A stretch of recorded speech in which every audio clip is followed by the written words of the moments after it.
Okay, hello, and we are up to Old Hammer builds. Now, I have to admit, I was kind of like, do I need to do this video? But because they are very easy kits to put together. But you know what, I thought I will do because I like to have completeness. I want to make sure that I've done everything. So, put it simply, I'm going to start off by doing some skeleton horsemen.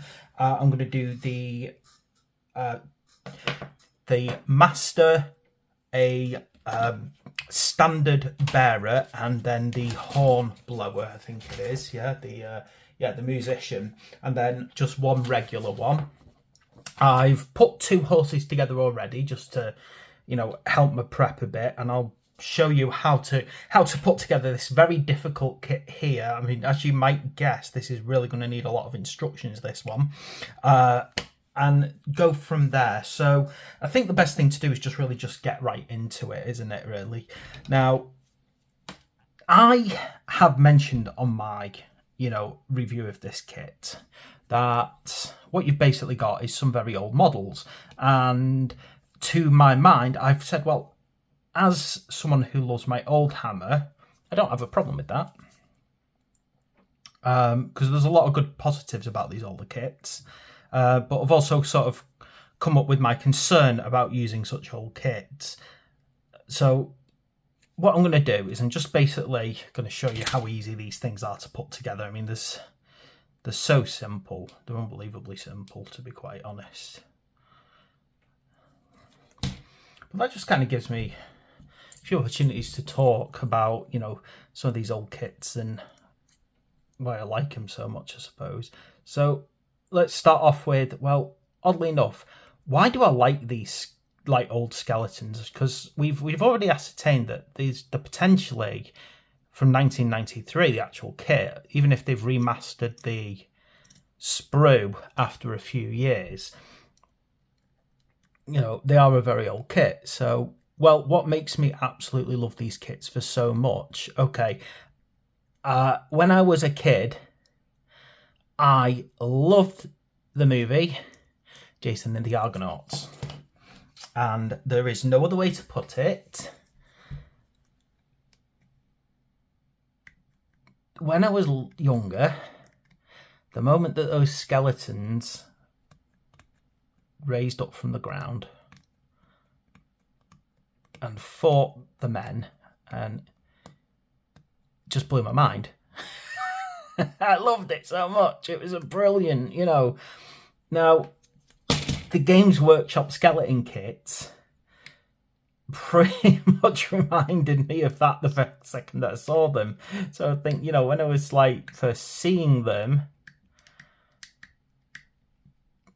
probably what old was I then? I was at an age, I was 11, 12 or something, wasn't I? Of course, it kind of sticks in your head and you remember these things, don't you? So that's possibly one of the reasons why it kind of, I love them so much. Now, of course, if I were to go and get a modern skeleton kit from Games Workshop, say for one of the modern armies in Age of Sigmar, we would probably see a far superior kit in appearance. It would possibly be more anatomically correct.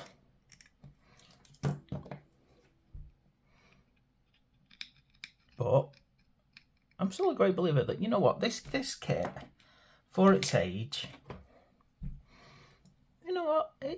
it still pretty stands up quite well. I'm not gonna lie about it. I still think it's got some charm, and I still think it's got some really cool features to it. Helps if I don't drop things. Okay, so yeah, basically, it's really easy. I mean, I don't even want to I wish I probably should have actually prepped some of these earlier so I could have just shown you how to put the bodies on. But I will do that on probably the next view. Now, one thing that I do say that when you're dealing with a kit this old is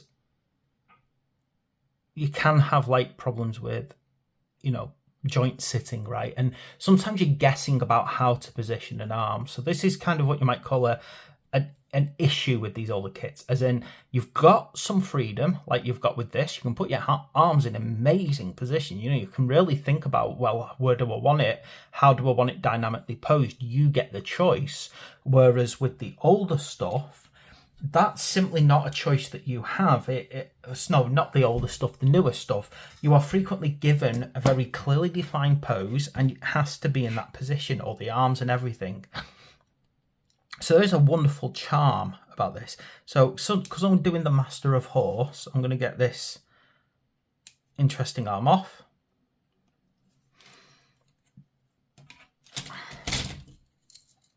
Yeah, so there's a charm to these that I like, and there's something good about the freedom that it gives you in some of these older kits that you just don't always get with the newer ones. Now, that is fantastic if you want to convert something unique. It's easier to do. I have no doubt as time goes on, we will see a lot of third parties really creating conversion kits for these, and they're very easy to do. So if you wanted to make your Tomb King's army not the Tomb King, so maybe somewhere else in the world, the old world, that would be very easy to create. In fact, I might even I'm getting good at my 3D modeling. I might even try it now. Having a look at that, you can see it's just very, very simple. Now the thing is, what you've got to remember is they've got to make sure as well that they sit on the horse. So, you've got to make sure that you're kind of getting that arm in the right place. I've decided I'm going to try. I'm really tempted to fix these horses. And when I say fix these horses, basically I want to just correct the fact that they don't have anything adorning them. I find it a bit dull that they are just like this. You can see they're just kind of like, I don't know. I think if I took a bit of time, I could just create a green stuff, even if it is just a simple cloth overlay, not a proper saddle, just a very simple cloth overlay. Now you can see here as well with this, the shoulder doesn't perfectly fit in. So if you're putting the arm straight up, it does, but if you want to give it a more dynamic position, you might find yourself kind of trimming that down in some way, shortening the shoulder blade or something. You can see as well, they're not going to sit on unless you actually give them some glue. I'm not going to glue them on because I want to spray them separate and paint them separate. Right, now I've got to get myself ahead. So we've got different ones. It looks like this one in particular is the one for the Master, because it's got that decoration on the top.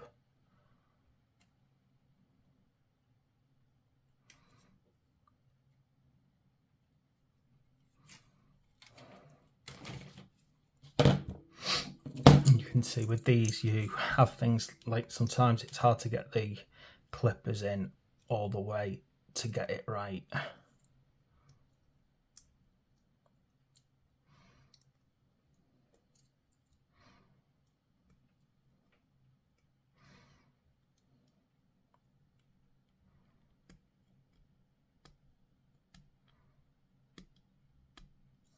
There we go. As I said, I think it's definitely nice anyway. As I said, I like these models. They are lovely models. As I said, considering the age of them, they're not terrible. No, well, they're not terrible. That's the point. They are lovely. I like them, and I still like them after all these years. I actually remember when they changed the skeletons for the vampire counts. And I swear at the time I didn't like them because I was so set in my ways with what the skeleton should look like. It's amazing how your brain just makes decisions, isn't it? And says, this is how things should be. So what I'm not going to do, and it's pretty plain and simple here, is I'm definitely not going to glue him to the base. I want the freedom to paint them separate. But it's that simple, okay? It's really that simple to create these things. All right, now let's let me just kind of speed things along, because obviously that was pretty clear cut, wasn't it, everyone? Horses. So I'll just show again how to do one horse, because I just don't think doing tons of these is going to benefit everyone.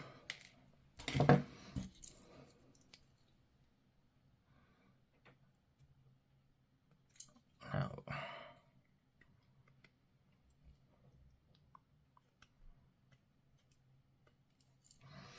what I will do is get that. Now you can see here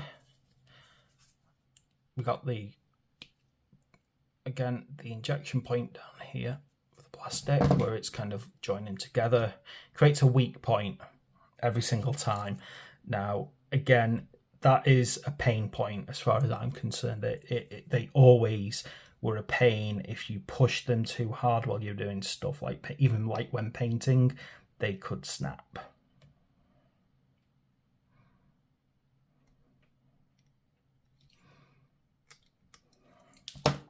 Quite interested as well for the fact that they seem to be releasing, you know, a line of metal miniatures for these as well, which I find, you know, it's different that they're not just re-releasing an old game using old models. They're even like trying to say, you know, we're even going as far as using old materials. You know, although, you know, admittedly, I believe the reason more behind that is years ago, Games Workshop's main branches did try to turn metal miniatures into resin miniatures, and it did not end well. If memory serves, they were called the fine cast, but the general consensus was that they were, quote, fail cast, because they would frequently have some terrible issues.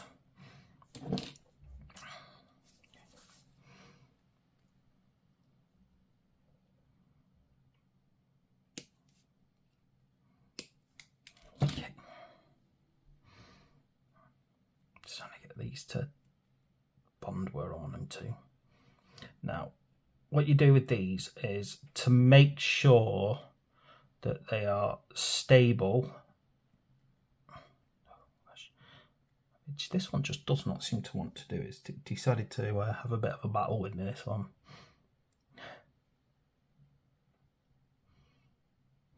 Okay, so get yourself a base quite early on and get it glued here.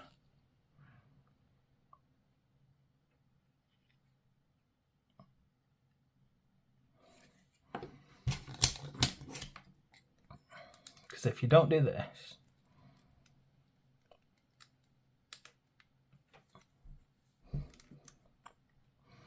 what's going to happen, or at least this is my experience, is the two halves might not glue in, like stay together. They might slip and slide, and then when you do try and put them in the base, you'll find that it's like uneven, off balance, things like that.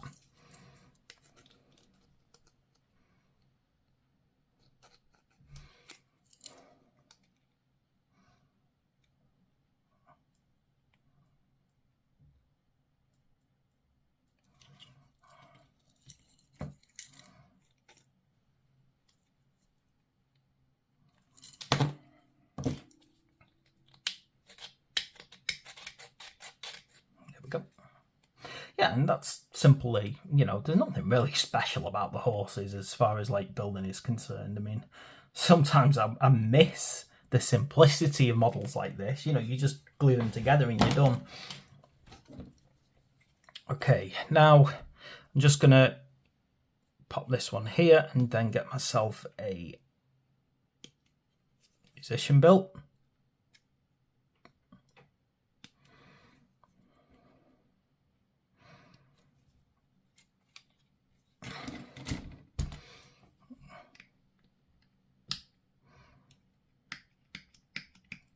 gotta be careful with these. The legs are so thin. Like, unfortunately, if it snaps, that's it. It's a pain to re-glue it.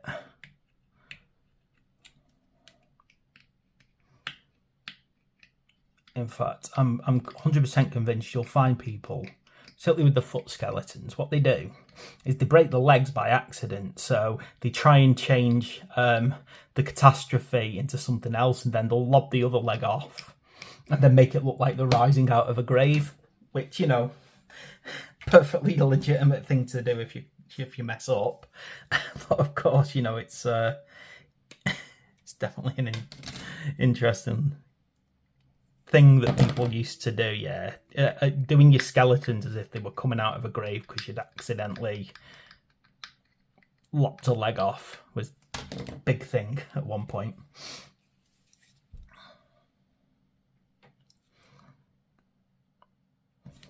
Yeah. And I think after I've done these, I mean, you see the shoulder can sometimes not fit perfectly, and you've just got to wiggle it a bit. Right, so yeah, I'm gonna get this horn out.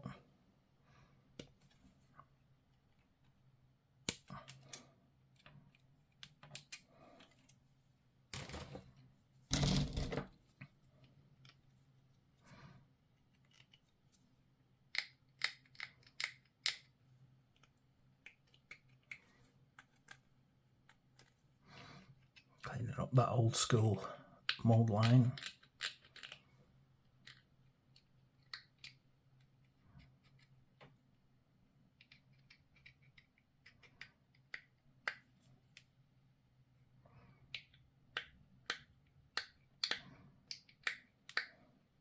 Yeah, I can remember though, as the Warhammer Old World was coming to a close, some lines hadn't been updated for so long that they just looked archaic and just old, just too old compared to some others. So I'm glad in a lot of ways they're trying to not use any new models. Right down to, I've seen them. I've seen the Rock Gut. I assumed that they would do something and bring the Rock Gut Troggoths models back into Warhammer, and that's not what they've done. They've released the old metal stone trolls.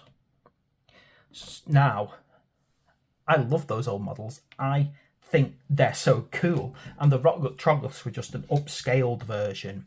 So I'm glad that they're just kind of just bringing back the old ones and plopping them in. I don't have a problem with that, again, because the new Rock Guts, the new version, they look to Age of Sigmar, and they are cast and designed using a lot of modern methods, which basically means that they don't fit the old world aesthetic anymore. It's that simple, isn't it?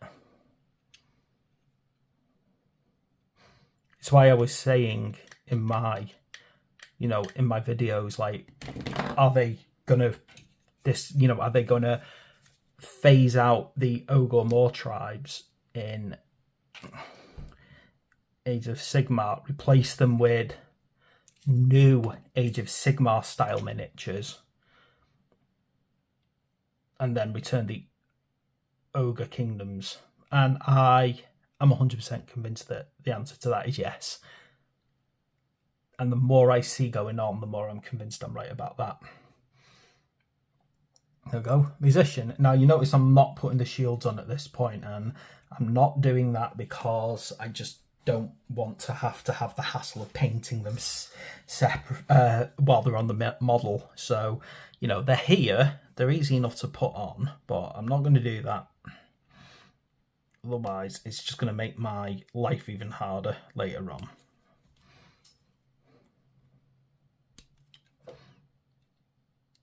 Okay. I'm actually just going to cut out these last two now, just to speed myself up a bit, because I really want to get as much of this done as I can tonight, because I've got to travel into Manchester for work tomorrow.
Right, gosh, forgot how difficult it is just to get these things cleaned up. Right, but we are getting there. Okay, standard time.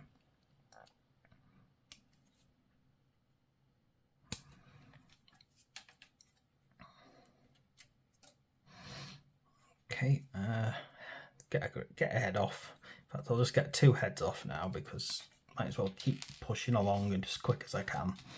Now, ooh, good. Now we've got a choice of banners here, so I'm going to go for this one.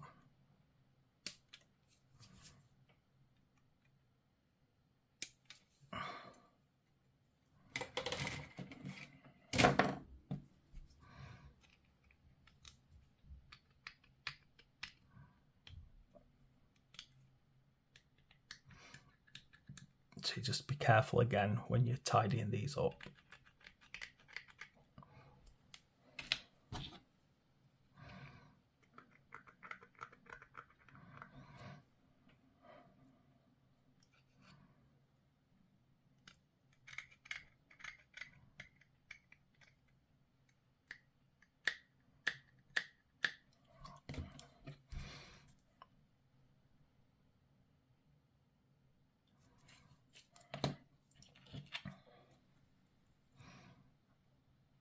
Now, again, these are one of these tops of standards are always a good idea to let them breathe as much as possible when you're putting the glue in.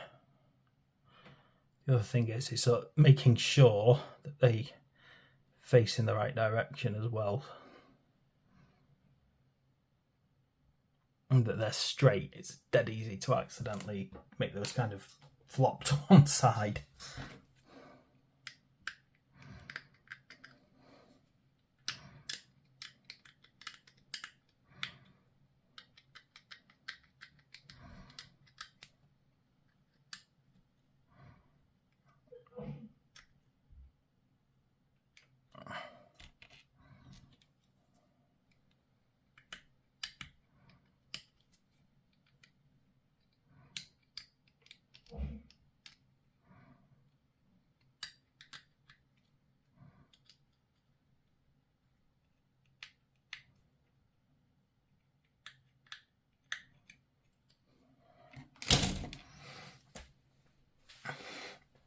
Right, I'll glue these heads on. I always forget with these. I remember it was best to put the head on first. I've just kind of dawned on me then, so that you're not trying to sort of put the head past through the arms, and then you can move the head around the arms instead of the head. The arms around the head instead of the head around the arms.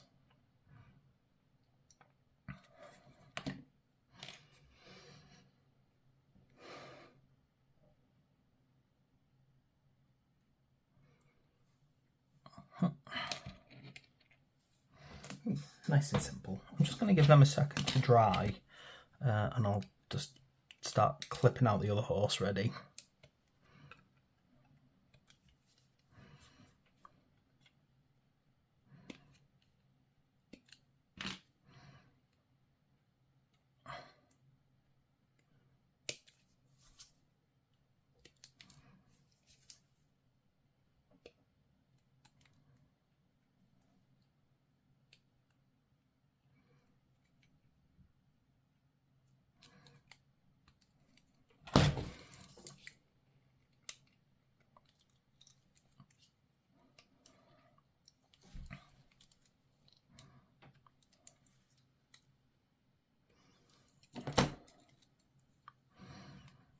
Right, and again, it's very simple. The 2 parts of the ribcage stick together, but of course, it's a good idea to straight away get it into a base so that it balances. I'm going to do that straight away. Basically, as I do one, I'll do the other.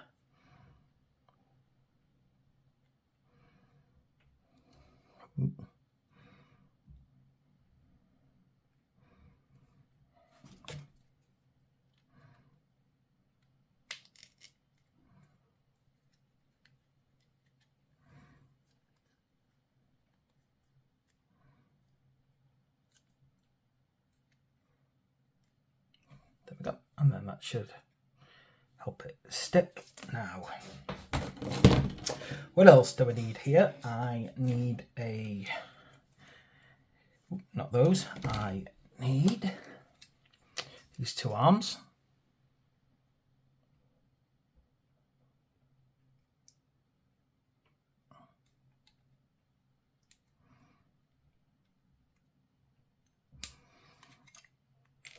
And I also need a spear arm, I'm guessing, because I don't see anything else to do this with.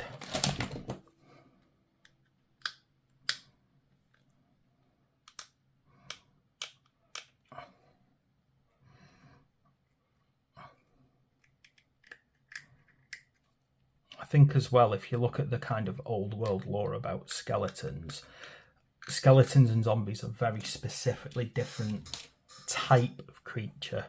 So skeletons are usually freshly reanimated, lacking any particular intelligence. They just work on pure instinct. Skeletons, on the other hand, as I understand it, it's like they get, so a zombie doesn't really have a soul, if I remember correctly, the way it worked. So you would basically end up with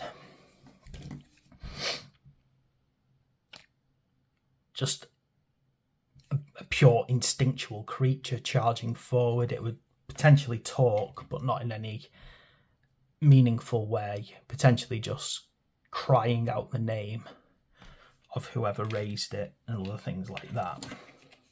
Whereas a skeleton has its soul returned, but just bound to the sorcerer. And usually they are old soldiers. They maintain their intelligence, things like that. So there was always like a very interesting bit of lore to separate a skeleton from a zombie. And you'll notice that the Tomb Kings do not have zombies because, well, Khemri has long since turned to dust. There's no skin left on anything, basically. If you ever manage to get hold of them, just get the books on the rise of Nagash. It just brilliantly talks about, him raising his undead armies, learning about necromancy, raising his undead armies, trying to overthrow the rulership of Khemri, the first vampires coming along, them learning Nagash's magics,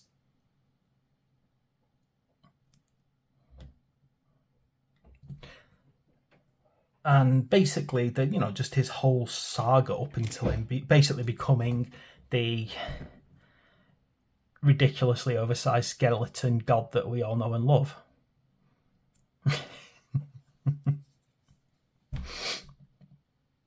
But basically it's a really good set of stories, and it really beautifully tells the legend of Nagash perfectly. There we go. Right. And it kind of makes you realise why Khemri, it basically, if memory serves, I don't want to spoil the book, but basically they push things too far in Khemri. There's no other way to put it. As with a lot of Warhammer, it usually ends with someone pushing the luck and doing something they can't come back from. Right. So that's our core things anyway. Now, we do have these shields. I think it's a bit unfortunate that the positioning for this, something is wrong with my brain today. Oh, and I've knocked the camera. Positioning for the shield. So basically, for me to spray these and everything, what I'm going to have to do is I'm going to have to take them out and cleaned them up. And then I'll show you just how to prep these so that you can easily paint them.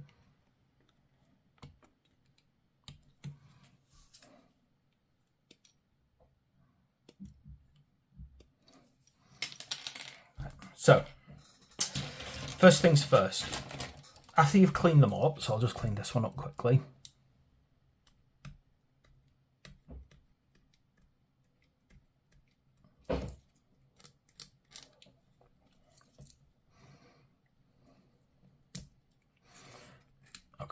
So, since that point is going to end up being glued to the skeleton anyway, you've got no particular need to paint it. So what we do is we get a piece of sprue, cut it at an angle, like so. Just make sure it's nice and tidy as well. And just kind of try and cut it down a bit. I want it to be nice and flat, and it's not going flat. Why am I hitting the camera so much today? Okay. And then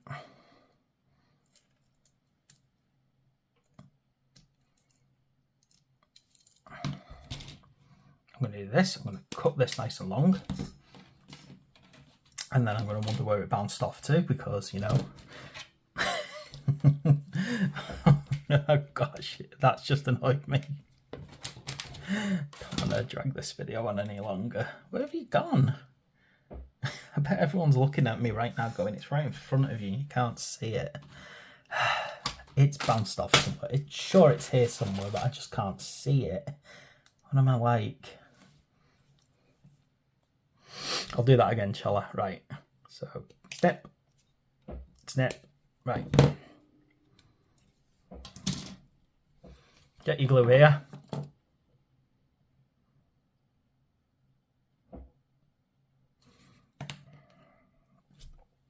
And then what I do is very simply is I find the place where it's going to be basically attached and I glue this on.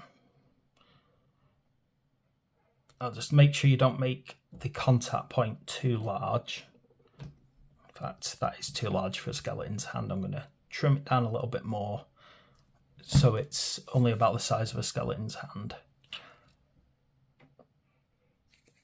There we go. And then I'm going to pop it on here, like so. And then when that dries, I'm going to be able to paint it. Dead simply. I've even before now got like a long spar like this afterwards and kind of attach them along, and then it makes a really easy spray painting handle. Now, I think then the last thing to do is just very quickly do one last one. And the reason I'm going to do one last one is just purely because I want to do this, want an archer, and then I don't have to make a whole video just for the sake of an archer.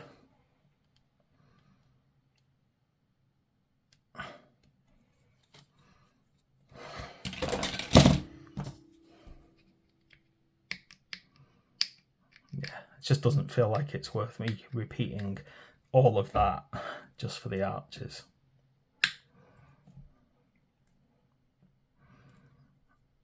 I suppose that's one of the big differences as well between Khemri and the vampire counts. The Khemri have a wider variety of options. Vampire counts are just terrible if you want it to have ranged attacks, which is a shame because I always wanted, and I always felt that it was right.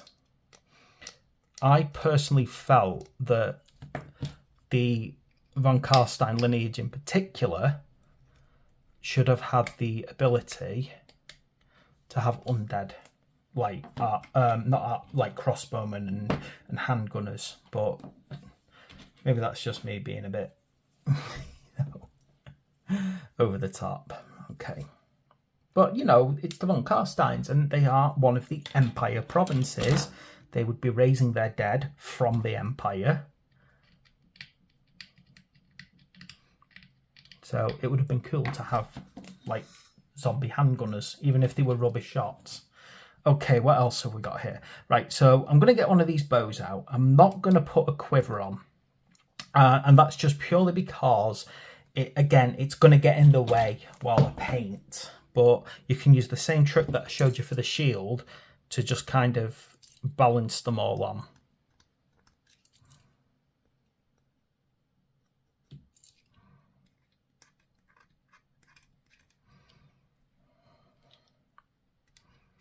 I've got to get all of these done before it's time to move house. Delayed moving house. I was planning on moving house this January, and now it could be March. Okay. Now for this skeleton archer, I'm not gonna use one of the heads from the Camry kit because I don't think there's enough anyway, and it adds a bit of variety. Now, again, it's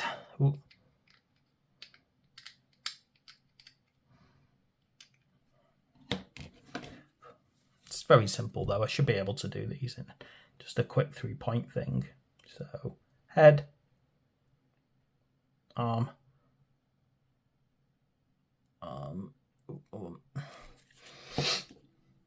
Imagine when I was younger, I used to think it was a good idea to use super glue on these kits. I spent more time super gluing my hands together than actually making skeletons. And then of course, if it just didn't bond properly, they would break and fall off, and because it was super glue, it was hard to put back on and everything. There we go. That's the Bowman. Dead simple. See, these are such an easy kit to put together, and I've been waffling and talking about my thoughts and knocking the camera, which was not a very good idea from me, but there we go. Okay, so that is how we put together our skeleton horsemen and musician standard, spearman, master, and bowman.